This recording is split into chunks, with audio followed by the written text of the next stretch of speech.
Welcome back to the Wargrover World, and in today's video we're going to be talking about one of the god tier models in Age of Sigmar, Nagash, the Supreme Lord of the Undead. Um, Nagash is really powerful right now in 2nd edition, being a monster and a hero, as well as a really powerful mage, gives him a lot of flexibility.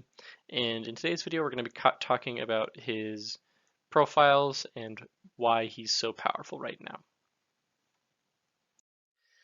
Nagash, the Supreme Lord of the Undead, is a beast of a model that comes in at a whopping 970 points, or about half of a full army list.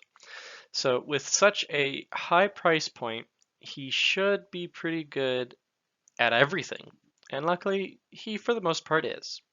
His base stat line is 9-inch move, 10 bravery, 16 wounds, a 3-up save, a base, 3 casts and 3 unbinds, but if you look over at the damage chart, he gets additional casts and unbinds depending on how many wounds he suffered, for a maximum of 8 casts and 8 unbinds, which is a lot of magic.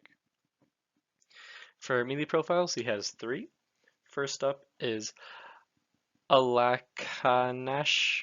I think I'm saying that wrong, but it has a 3-inch reach, 1 attack, 3s to hit, 2s to wound, 3 rend, d6 damage.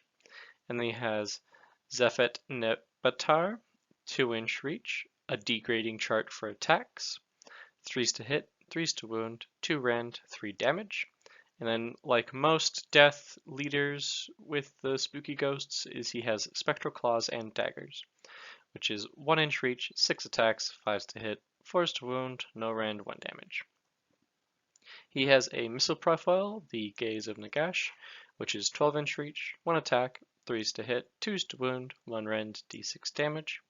Then he has two unique magics, Hand of Dust, which is a 3-inch reach, so basically if you're in combat, an 8 casting value, and if it succeeds, what you do is you take a dice and you hide it in one of your hands. Then you put them behind your back, and your opponent must pick one of the hands. If they pick the hand with a dice in it, nothing happens. If they pick the hand that is empty, the target is slain. Oh boy, this is a powerful spell. It can really make or break a game depending on how high priority the target is. We'll talk about that on the next slide. But his next unique magic spell is Soul Stealer, has a 24-inch reach, a casting value of 6, and if it goes off, you pick one unit within range, and you roll 2d6. If you roll greater than the unit's bravery, you deal d3 mortal wounds, and if the roll is at least double, then you deal d6. And for each damage you do, you heal 1 wound. He has a fantastic command ability. It is an army-wide rerolling ones to hit and rerolling ones to save, and you don't take battle shock for all death units.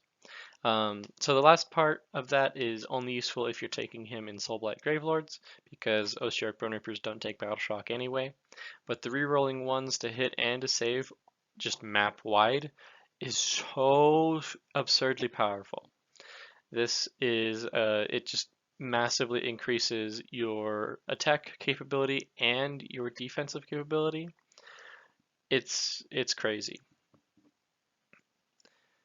For just flat unique abilities, he can fly, and if he's included in an OBR army, he's considered the general, even if he's not picked as a general. He can cast Arcane Bolt as many times as he wants.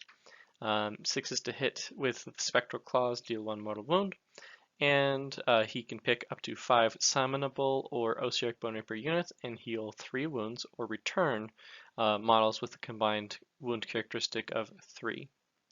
He also has a 4+ ward and a 6+ mortal wound bounce back. So if you roll a 6 on your ward, you deal a mortal wound back. So out of those, they're all really powerful, but the big one is can cast Arcane Bolt as many times as he wants. This is what has shifted Nagash from Nagash the Great Shelfomancer to Nagash the terror of a lot of tournaments right now. because he has 8 casts, if you really just want to go all out for Arcane Bolts, you can cast all 8 of them potentially. And if you get into combat and unleash all of them, that's 8 D3 mortal wounds.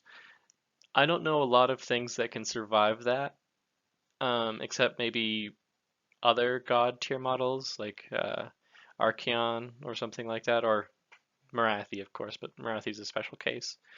Um, you can basically delete whatever you want per turn. Um, and there are certain ways to like move Nagash around to really get him in position to unleash these arcane bolts. So one of the big things with Nagash is it's a balancing act of how many arcane bolts do you want to cast versus other spells that he's going to have access to. Generally speaking, you're gonna want to use at least half of them, maybe more, depending on how much damage you want to deal, and then do other versatile magic. Um, as far as I'm aware, he knows all of the spells of whatever armies he's in, or at least he does in Osiark Bone Reapers, unless they changed that recently. But he has a lot of versatility in his magical capabilities. So Nagash is kind of just a general beast of unit. He has good melee, fantastic magic, and he's really tanky. If you just put a all-out defense or a mystic shield on him, he has a 2-up save with a 4-up ward and a 6-up mortal wound bounce back. He's going to be kind of hard to get rid of. Not to mention the rerolling ones to save also applies to him. So if you use his command ability and then give him a mystic shield, he's saving on 2s, rerolling 1s with the ward.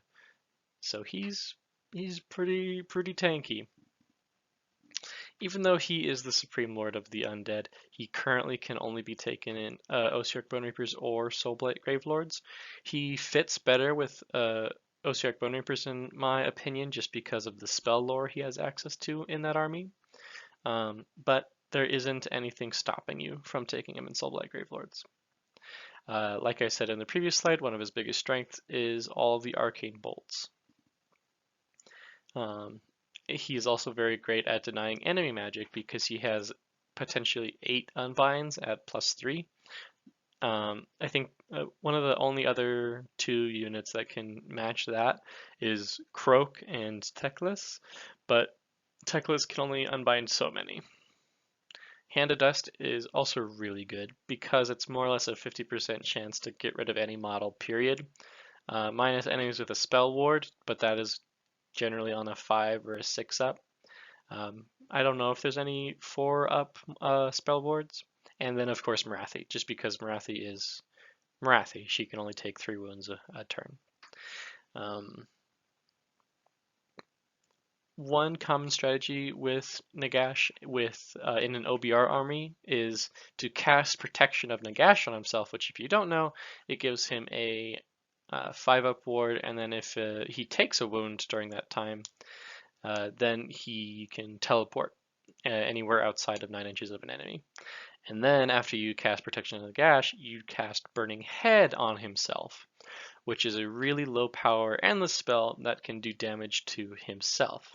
So you do 1 damage to yourself or something like that, and then trigger Protection of Nagash, hopefully, to take that wound, and then you can teleport him anywhere on the board and get him into position to unleash a whole bunch of arcane bolts. And really just gives him a lot of mobility and flexibility. It's a little cheesy, but currently there's nothing stopping you from doing that. So that was a little bit of a quicker video, but I wanted to go over one of my more favorite units. I think Nagash is fantastic, and it's really exciting for me at least, because for the longest time in Age of Sigmar 1st edition and 2nd edition, Nagash was known as the Great Shelfomancer, in which he was just really bad and never got played anywhere, and so he would just sit on the shelf. But in 3rd edition, now that he's finally stepped up to plate and gotten a real power boost, it's exciting to see Nagash being played. I personally am a fan of Hero Hammer and God Hammer. I think that the characters and the generals and just the high value people in the lore and in the tabletop are just really cool.